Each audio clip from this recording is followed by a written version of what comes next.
Les tests de vitalité font partie de notre panoplie de diagnostic. Dans certaines situations, ces tests nous donnent de fausses réponses, soit des fausses réponses positives ou négatives. Une fausse réponse positive veut dire que la dent est nécrosée alors qu'on a une réponse positive. Et une fausse réponse négative quand la dent est vivante alors qu'aucune réponse positive n'est enregistrée.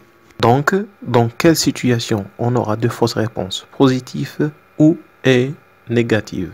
Les situations dans lesquelles on a une fausse réponse négative sont 1. Les calcifications.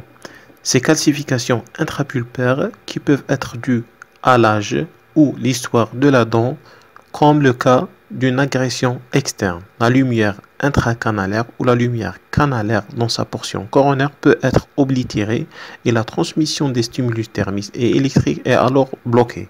Les dents immatures, ce sont des dents à racines encore non formées, présentent une immaturité sensorielle liée à leur apex ouvert. Elles ont des seuils de sensibilité plus élevés et nécessitent des stimuli plus importants que les dents normales pour provoquer une réponse. Une irritation mécanique, comme lors des manœuvres orthodontiques, celles-ci peuvent accroître le flux vasculaire et entraîner une perte temporaire de la sensibilité qui, en premier lieu, n'est pas liée à la perte de la vitalité.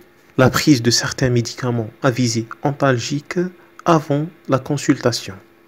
L'application du stimulus dans une région loin de la pulpe ou au niveau des restaurations.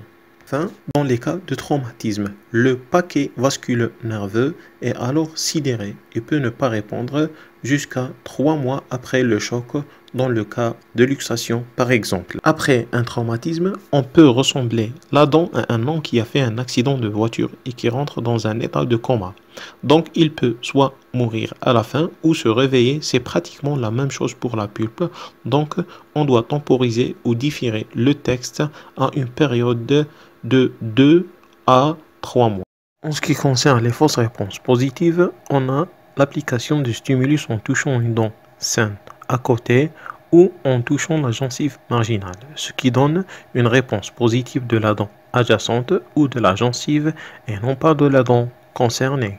À la fin, il faut savoir que l'interprétation des réponses au test est plus délicate pour les plurées radiculées, car différents statuts pulpaires peuvent coexister comme une nécrose partielle d'une seule racine ou d'une racine alors que les autres racines ou canaux sont vivants. Pour éviter tous ces échecs, il faut poser une bonne anamnèse et un bon examen clinique et une très bonne connaissance des différents tests et leur conduite d'application.